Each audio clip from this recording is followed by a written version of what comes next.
Hi, you guys. Welcome to another episode of In the Glow. I am Deb Kilgore, Director of Educational Programs here at Paula's Choice, and I am with the lovely Shealeigh. I'm Shealeigh Heindel. I am the Product Education Specialist here at Paula's Choice, and today we're going to be talking all about acne.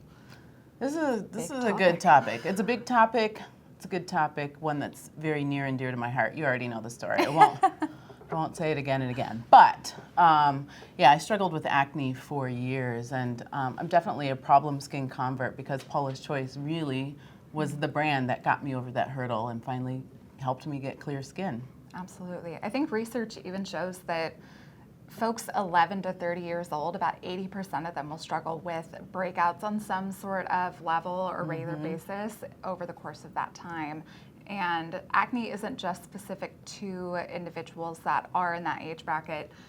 You can struggle with acne into your 40s, 50s, 60s. It is not age specific. So it really is something that is over generations, something that we all get to deal with. For sure. For better or for worse. Yeah, and I think we can kind of, I think acne, a lot of people, like you said, do associate it with kind of younger generations, but I'll be 48 here soon, and I still, when people ask me what my skin type is, I say oily combination acne prone because, while I've been able to control it really well for a long period of time, I do still get the occasional breakouts, but now I know what to do, and we'll get into some of that. We'll get into some tips and tricks, best practices, some myths that are out there, ones that can kind of be a little bit misleading and might even make acne concerns worse. But I think before we get into any of that, let's talk about what acne is and what causes it. Why do we have to struggle with it? Yeah, you have a little acronym, right, that you kind of like to use when you're talking about acne. So, and it ties back to kind of that age factor.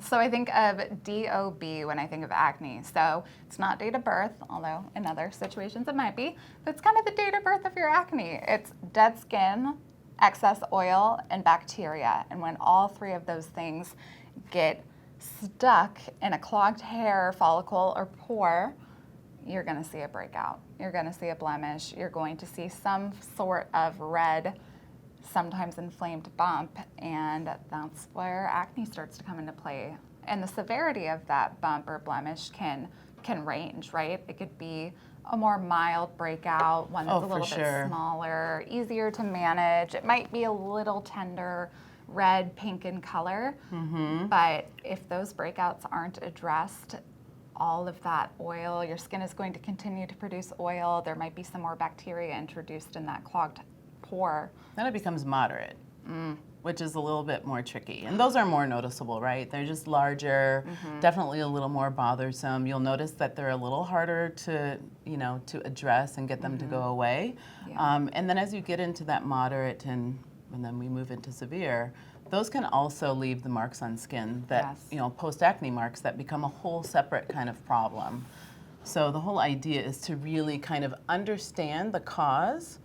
There are some other factors that can kind of play into that, and then really be able to tackle it early on so it hopefully doesn't escalate into like severe acne. Yeah. Or cystic acne is sometimes what it's called. Yeah, and at which point you might just have to go see a medical provider to make sure that you're addressing that type of acne in the appropriate way and using the appropriate products. But for mild to moderate concerns, there are definitely some best practices as far as the products that you use on a regular basis, what you can use to treat breakouts as they pop up, and what you can use to minimize any discoloration that could be caused as a result of the blemish. Yeah, and I think if we take just a quick step back, I think there's some factors that kind of contribute to that as well, that we could talk about. So like hereditary, right?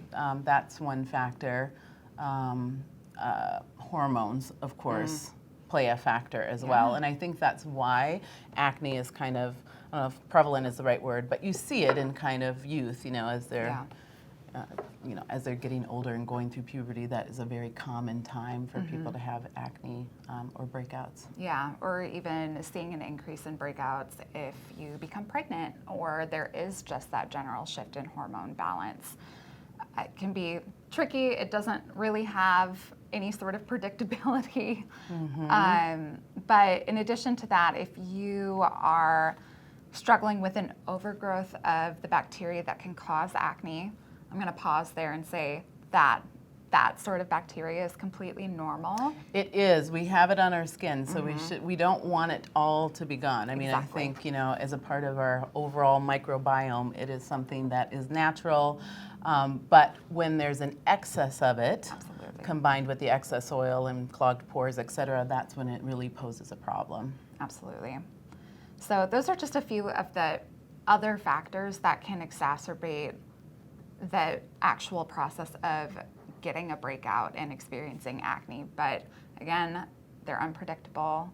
You can't really determine ahead of time how much acne you're going to have over the course of your lifetime, but the best thing you can do is to be proactive about addressing those issues that can cause the blemish to present. So keeping your skin exfoliated, using products that are going to help calm and soothe skin, and we will get into some of those types of products momentarily. Yeah, and I think one thing that people sometimes don't realize is that acne is under, you know, it's under the skin and it's sometimes working and things are happening and you just don't see it yet.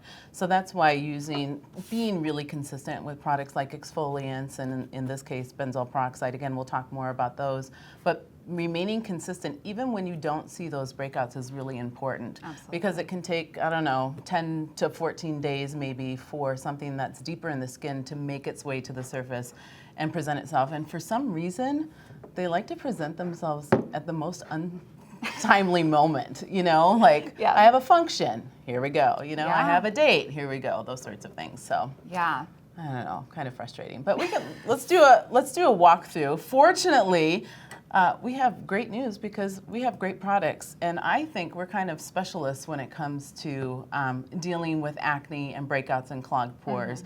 And really that comes from an authentic place of Paula kind of struggling with that for years and years herself, really looking for those solutions that didn't further exacerbate the issue, make the skin dry, red, those sorts of things. And so that's really how Clear has evolved over the years.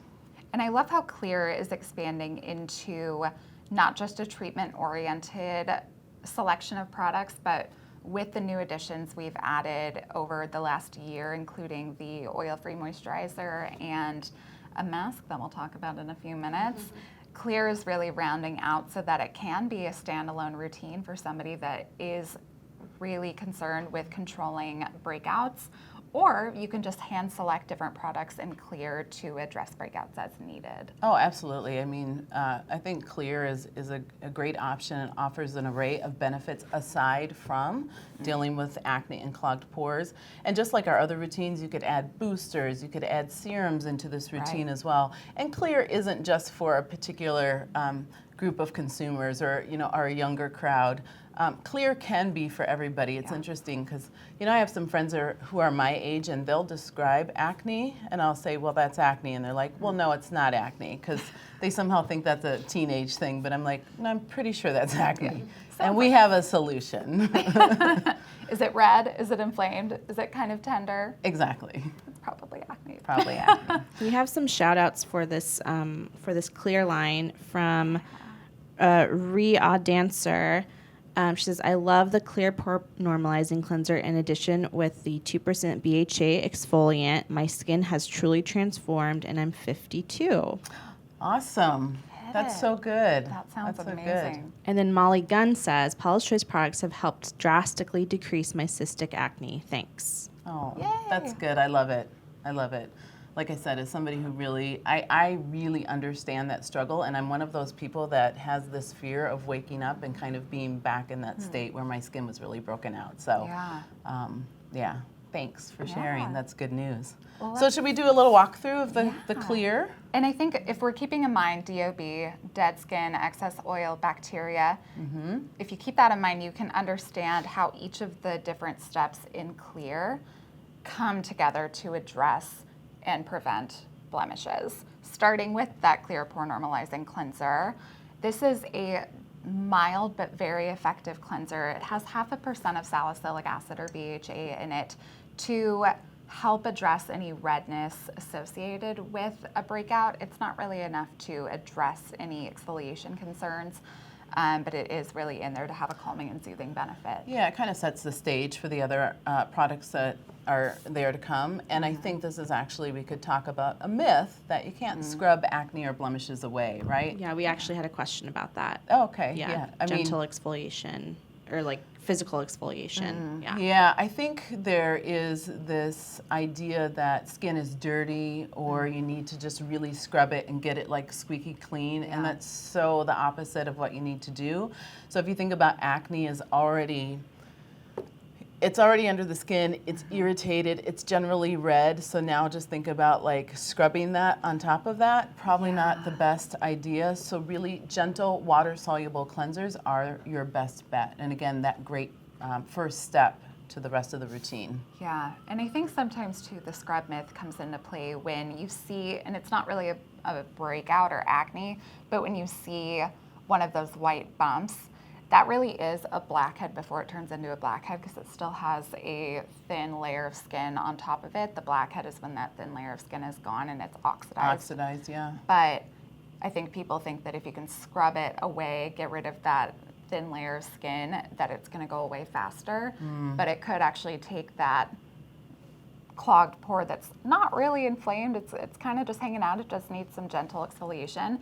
You can actually make it kind of red and angry and make things worse. Yeah, and the skin really does have a great way of taking care of itself. So there are some natural processes that occur, so we don't really want to interrupt that. We really just want to complement them with some other products. Absolutely. So cleanser, great first step. Secret tip though, not so secret. If you struggle with blemishes on the rest of your body, on your chest, on your back, this is a great option to use as a body wash. For sure. We also have another body option though that we'll get to at the end. Perfect, perfect. And just the way these are lined up, we have clear, we have regular strength, and again, that would be for kind of that mild to moderate, and then extra strength, moderate to severe. So that's kind of the layout here. Absolutely. So after cleansing, we have exfoliation. Yeah. And so these are just 2% BHA, salicylic acid, leave-on exfoliants, kind of our bread and butter. Yeah, and we say, regardless if it's clear or if it's our other exfoliants in our line, we really feel for most people that exfoliation is kind of the missing component to their routine. It is something that can give you kind of that instant gratification and those what feels like overnight results. And so again, salicylic acid is working to remove those dry, dead surface skin cells, but it's oil soluble, so it can work within the lining of the pore. And because of its relationship to aspirin, it has some analgesic properties, so it's calming and soothing. It doesn't get much better. Absolutely. And it's super easy to apply as opposed to a harsh physical exfoliant where you gotta scrub it, you gotta rinse it off.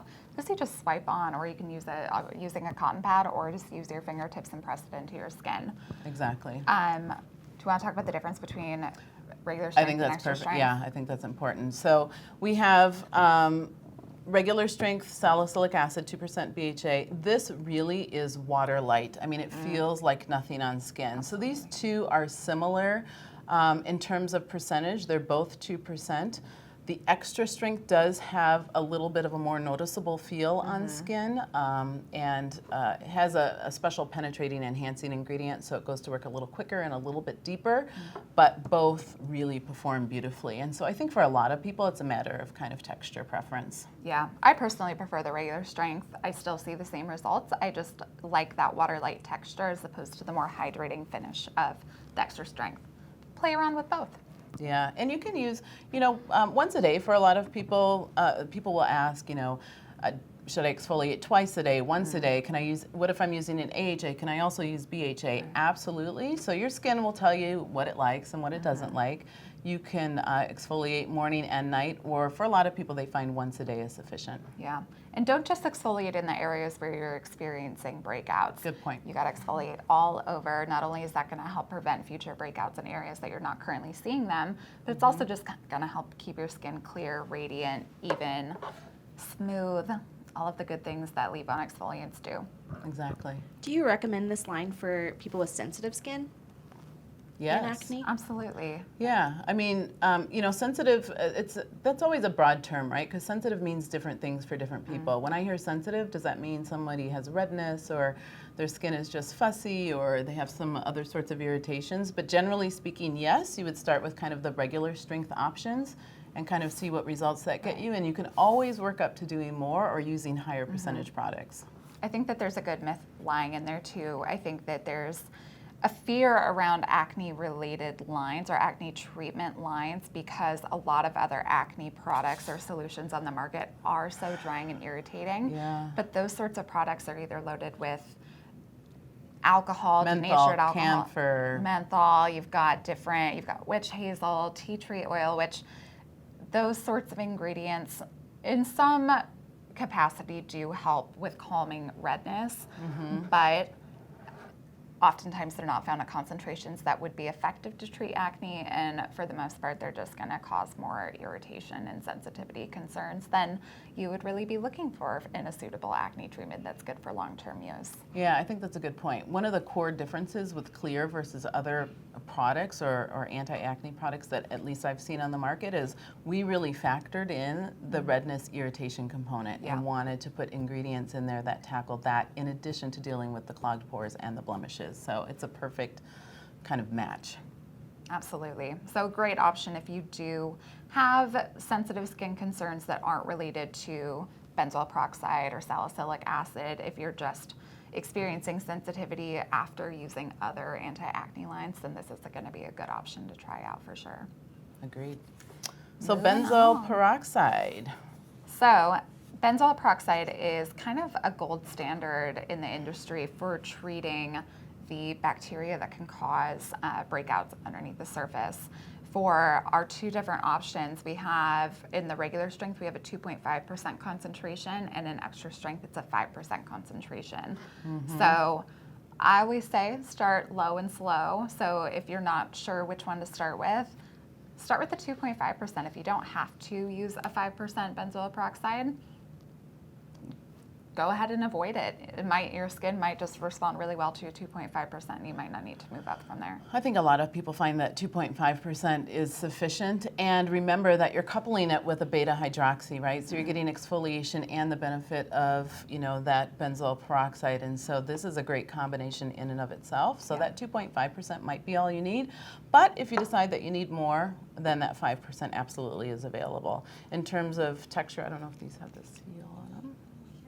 Can't remember. It does. Really lightweight gel. And so, I mean, it kind of feels like nothing on skin too. I like these. Yeah, it just almost feels like a serum, which in this sense it is in that kind of serum treatment step in your routine. Yeah. So it's entirely weightless as a gel and just immediately absorbs into skin. If you're applying other treatments in your routine, just be sure to apply from thinnest to thickest texture. So this one would fall, I would say it's more lightweight than, let's say, one of our antioxidant serums, either from Resist, Skin Balancing, Skin Recovery, but a little bit heavier than most of our boosters to give you a place to start. And so just a quick mention back to this, if you have areas that actively break out regularly, but you don't see acne there today, you still want to use the BHA, you still want to use the benzoyl peroxide in those areas because potentially it's under the skin and just kind of waiting to present itself. And so that's the best way to keep it from presenting itself is to make sure that you're treating those areas regularly. Absolutely. Just because they clear up doesn't mean that it can't break out again. Yeah. It's all about keeping it clear and keeping it consistent. Very true.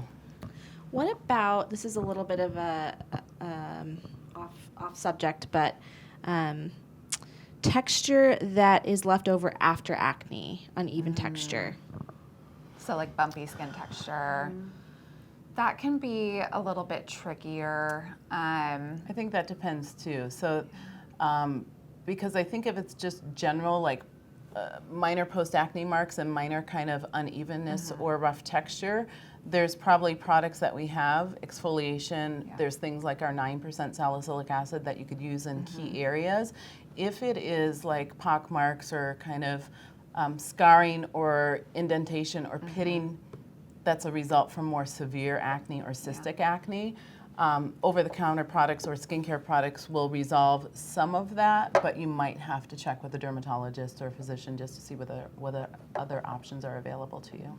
Yeah, and always using sunscreen. I know we were talking about it earlier. We're going to get to the one in the clear line, but using sunscreen not only can help prevent any, furthering any inflammation that you might be experiencing while the blemish is there, but it can also help prevent or minimize discoloration as a result of the breakout. Yeah. So using that. Critically important. Yeah. We might as well jump into it. And I know, I remember, when I had really bad acne, if someone talked about sunscreen, there was no, well, I wasn't wearing sunscreen anyways, can't believe it. But especially I think when you have acne, you just like, sunscreen is probably last on your mind. Yeah, yeah. I mean, and for a lot of reasons too. I think not being able to find the right texture that feels appropriate for your blemish-prone skin can often be a deterrent for people not to use sunscreen if they're experiencing active breakouts. But that's what I think is so innovative and fantastic about the ultralight hydrating fluid, is that it's water light almost for a lightweight lotion. It's incredibly silky, feels like nothing when it absorbs into the skin. You don't even notice it. Yeah. And it's easy to reapply if you're in direct sunlight. It can be taken easily onto your chest and neck if you're experienced. Well, you should be taking your sunscreen onto those areas anyway, but you can take it down there to prevent post-acne marks on your décolleté as well.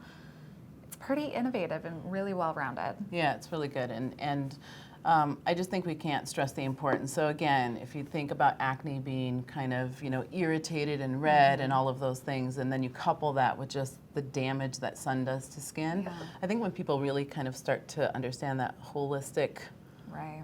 Everything, then this becomes more important. It makes much more sense. And this is a synthetic SPF, so if you are somebody that has any sort of sensitivity to synthetic SPF options, I would say consider one of the sunscreens in our Calm line, because those products are so soothing and they are mineral based. So we have one for normal to oily combination skin and then one for normal to dry skin. That's good tip. Yeah, we got options. Question from Meg Peepers. Can you use retinol while you're using the clear products? Yes, absolutely. And retinol is a great ingredient when it comes to acne as well. So with anything, they're active products. You have the BHA, you have a benzoyl peroxide, and now you want to use a retinol. So just kind of keeping that in mind. And maybe if you're unsure or if any of these ingredients are kind of new to you, kind of starting slowly and maybe alternating the use until you see how your skin is going to respond. And again, you can always do more. Yeah, start low and slow, and then make sure that your skin is adjusting appropriately. Work your way up from there. Perfect. And then we've got another moisturizer. This one is without sunscreen, but we've got the clear oil-free moisturizer. This one is really innovative and a fantastic addition to our line because it is silicone-free and oil-free. So it is intensely hydrating without feeling the least bit heavy. And it's got additional antioxidants in there to help calm and prevent any inflammation that you might be experiencing from environmental exposure that could exacerbate any discomfort you're feeling with active breakouts. Yeah, and I think kind of the same thing. People would think, well, gosh, I have acne, like I don't need a moisturizer, or maybe my skin is oily, why do I need a moisturizer? And so, really the skin is kind of thirsty for all of those great ingredients, antioxidants, skin soothers, skin replenishers, restorers, etc. And this is in a lightweight formula that acne-prone skin types can use, and lots of people report loving. In terms of over-the-counter products that are meant for acne, like is Differin is over the counter now. And Accutane. Those are prescription. Yeah. Oh, prescription. That's what I meant. Sorry, prescription rather than over the counter. Yeah. Okay. So, when you're using prescription products like that, how do you incorporate, or do you want to incorporate these types of our products into that routine? Yeah, I would think that. So I kind of think as. if someone's using prescription products, maybe they have tried over-the-counter products. That's why they're using prescription items, is that because over-the-counter just wasn't enough to tackle their particular concerns. But I don't know, maybe they didn't try Art Clear. I digress. But I think it really depends. Yes, I have heard of people using over-the-counter products along with their prescription protocol. They should probably follow up with their physician just to get an idea about what they feel is best and really work on that game plan together. Right. And then again, those prescription products tend to be a little stronger, and so you'll just want to figure out how to weave these in. The short answer is yes, you could. Yeah. And I do think when using those prescription products, there are pieces of the clear line that you can still use no matter what. For sure. Like using a gentle leave-on exfoliant, because those products aren't really exfoliating the dead skin on the surface, and using sunscreen, using a moisturizer, especially if you're starting to get a little bit dry as a result of the high-strength prescription products. Which is common. That Absolutely. tends to happen. So actually this moisturizer would be a great addition. Yeah. So pieces of the line for sure, and then the rest, maybe the benzoyl peroxide, checking in with your physician is probably the best course of action. Yeah. Rob Inc 90 just said a toner from the clear line would be so nice. Ooh. So true. Yes. What do you think is, for the time being, what do you think is the best toner to complement the clear line? Well, for me, hands down, it would be the Skin Balancing Pore Reducing Toner. I mean, again, it's super water light, has a great dose of niacinamide in there, which is going to help pore function and help pore size. So that would get top marks for me. But I would agree with that. yeah, I mean, I think the nice thing about our toners is, you know, you can really mix and match. And so I also use our Resist Advanced Replenishing Toner. So I think it's kind of a matter of experimentation and personal preference, but the Skin Balancing Pore Reducing Toner I think is a good bet. Yeah, but a clear toner would be great. We'll pass it Yes. along. Noted. And then what booster would you, or a few boosters, would you pair with a clear routine? I would say for sure niacinamide booster, the 10% niacinamide. I would say the azelaic acid booster. In particular, if someone is dealing with post-acne marks, that rough kind of bumpy texture, uneven skin tone, etc. The azelaic, I mean, along with dealing with redness and helping minimize that, the azelaic acid booster is, I mean, awesome. a superstar. Yeah. Yeah, and then if you are experiencing enlarged pores as a result of having blemishes or just in general, niacinamide is a fantastic option to refine those enlarged pores. Yeah. And the moisturizer, correct? Yes, there are some in the oil-free moisturizer, so you're getting a little bit of niacinamide in the moisturizer, but if you really want to drive it home, you could also just mix in your niacinamide booster with the moisturizer. Perfect. Yeah, I love that. And Done. especially makes it one step easy. Should we go here before the mask? Should we leave the mask for last? For those that stuck with us the whole time. Exactly. Thanks. Hanging in there. This is, but we told you, I mean, it's kind of a meaty topic, right? Yeah. And so we want to make sure that we're covering all the bases as much as possible. So we have for body, we have a 2% salicylic spray, which I just think is so great. And it makes it so much more handy, especially, you know, if you're dealing with those larger areas. I know when I really struggled with acne at my worst, I did have it on my shoulders as well. And of course, you can use the other exfoliants, but I mean, this is just perfect for that. Another tip I have for that one too is maybe you're kind of like me. I'm a little bit lazy when I get out of the shower and I don't want to apply a body lotion, even though I do struggle with hard red bumps on my legs and my arms. If I don't want to apply a lotion, maybe it's too hot out, maybe it is just a lazy day, I just go ahead and spray that on and it can help reduce those red bumps. So maybe I can kind of out-lazy myself and at least do one step while still getting the benefits of the salicylic acid on my body. I think that's great because while it's in the clear line, I mean, I think that's a great call out. You don't have to have acne to use this. It's a great way to get exfoliation on your arms, legs, you know, chest, back, other areas. So Absolutely. love that. So saving the newest for last, Yes. we've got our clear purifying clay mask. So this product is fantastic for those that either struggle with the occasional breakout or they just want an extra treatment step to minimize the factors that contribute to breakouts. Redness, clogged pores, irritation. This is a calming and soothing anti-acne or anti-blemish mask with 0.5% of salicylic acid. It is so soft, so creamy. It rinses away beautifully. So light. Yeah, I love it. And the nice thing about this one in particular when you're rinsing it off is that it really does rinse away well, as opposed to some other clay masks which get really dry, cracked. You really have to work at it to remove the product. By doing that, by overly manipulating the skin, trying to remove the mask, you might actually see an increase in redness, at least temporarily. Yeah, exactly. Right. Thanks. We got Allie. Yeah, no, looking out. I think this is so good because it really does.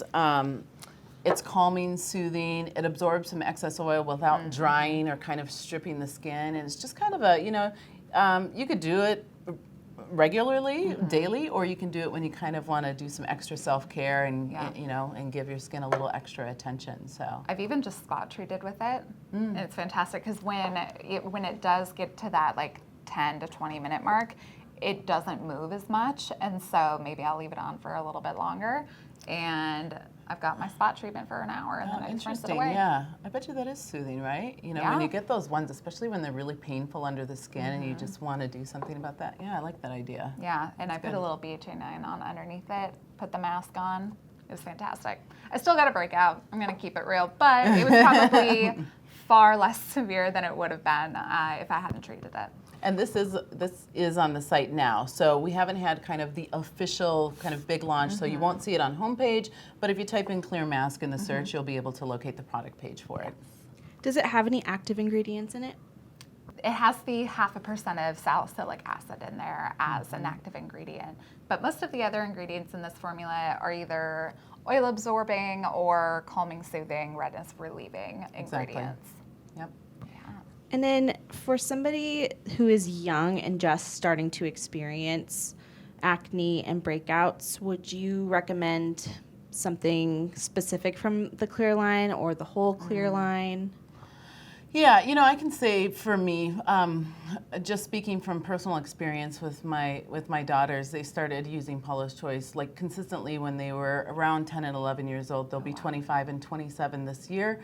And first of all, it was really hard to get them to be consistent with anything at that time. So the focus was a cleanser, a gentle water-soluble cleanser, an exfoliant, and sunscreen. Those were the main thing. If I could get them to be consistent with that, I was in heaven. And the benzoyl peroxide, depending on how bad the acne is, but before people start breaking out, if they use an exfoliant regularly, I mean, it's really amazing that they can avoid a lot of that to begin with. So, Absolutely. yeah, I think keep it simple and really focus on the core items. Yeah. Well, and you're keeping that dead skin at bay too, so the dead skin and oil bacteria. If you're keeping one of those factors under control, then you might not see the rest of the blemish come to the surface. Yeah. Does chocolate or greasy food cause acne? Does it? Great myth. It doesn't. When you eat greasy food, the oil that you're consuming is naturally secreted or stored somewhere else in the body. It's not excreted through your pores or to get clogged in pores. So greasy food. I mean, if let's say you're like eating some fried chicken and you wipe your face, sure, you might get a breakout because you're putting it on to the skin. So don't get your highlighter from your greasy food. But if it's just the actual consumption of it, no, it's stored or secreted. Yeah, and I think there can be a tie into that, right? It's some people will think, X, Y, or Z, including food, has contributed to their acne, but it might be a matter of timing, right? Regardless of if they ate that or did that or used this other product, that acne might have been sitting there again, waiting to present itself. So it's hard to know. And sometimes we tie it to things that it might not necessarily be tied to. But that is a myth. And with chocolate, too, pure cocoa is such an amazing antioxidant, anti-inflammatory ingredient. But if you're mixing that wonderful antioxidant with things that you might have an underlying sensitivity to, maybe dairy, gluten, then eating something with chocolate or eating a chocolate-based product might cause bumps as a result, but it's which not are the different chocolate than acne, right? Because it might be a sensitivity response to that particular food, but not actual acne. Yeah. What's something crazy that you guys have done to try to get rid of acne in the past, like pre-Paula's Choice? Do you want to go first? I don't know if it's anything crazy, but I just thought for me it was just simply the you know, if a little bit of an ingredient worked, then I should use more. And so I tended to overuse things. Okay. So before I knew anything about skincare and I was really breaking out bad, I literally used rubbing alcohol because I thought that it was about dirty skin and excess oil. I had no idea that I was making my skin oilier because my skin was kind of under attack and producing more oil to kind of as a way of protecting itself. Yeah. So it's actually really hard to say that, but there you go. It's okay. I got a twofer. It's probably arguably worse than dry Oh, is it? alcohol. Oh my God. What is it? Tune in. So we've got toothpaste. Oh, that is one. Yeah, that is one I've heard of. It's one of those ones that I think you hear of this miracle home cure that's sitting right in your cupboards. You're like, yes, there's relief in They're sight. always on Pinterest too. They're always like posts on Pinterest being like, put like, I don't even know what on your face. It's under your sink. Put it on your face. No, Right. Yeah. it's already here. Use it to clean your counters. It'll also clean your face. No. The second one, actually, speaking of cleaning, I at one point, and I wonder why I have acne scarring, I at one point put Windex on blemishes. Well, now It's okay. I don't I'm feel an so esthetician bad. now, so I know about it. Well, it's like my big fat Greek wedding Yeah. Oh, Yeah. yeah. because the dad is obsessed with Windex. Windex for everything. fixed it all in that movie. I never even saw that movie, though. I have no excuse. I think I just heard okay. secondhand. You have and, homework. Yeah. You have I you have an mean, assignment. Yeah. Middle school me was trying her best, but it wasn't, things got worse. And then eventually when I discovered gentle cleansing, SPF, treating my skin with nurturing products as opposed to drying, stripping, totally products that are not meant for skin, then things just eventually balanced out when I stopped trying to overtreat it. I think that's why people say we get so many emails and calls and just information from customers about the super quick results that they're seeing. And I always think, of course, we have brilliant products, but I think that's coupled with the fact that once they have the information, they stop doing the things that are bad for skin. Yeah. They stop the drying alcohols, they stop these other ingredients or kind of, things. Couple that with nurturing ingredients and all these beneficial things, and you really can see results quickly. Speaking of customer service, if you are struggling with any blemish concerns or just any skincare concerns and you would like some help picking out the best products for you, we've got our routine finder. But if you want to speak to a human, we've got several different options. We've got phones, we've got chat, we've got email. Our customer service team is ready and eager to help you find the best products. If you want to call in, the phone number is on the back of every single Paula's Choice bottle, 1-800-831-4088, or you can chat in or email at the bottom of our homepage. Yeah. Perfect. I think that was good. And next week, we're talking about a really cool new initiative here at Paula's Choice that we're sharing with the public. We are finally so excited about it, so I think that's really good. Yeah, next week will be awesome. So be sure to tune in. Have Thanks a for good joining. day. Have a good day, you guys. Bye.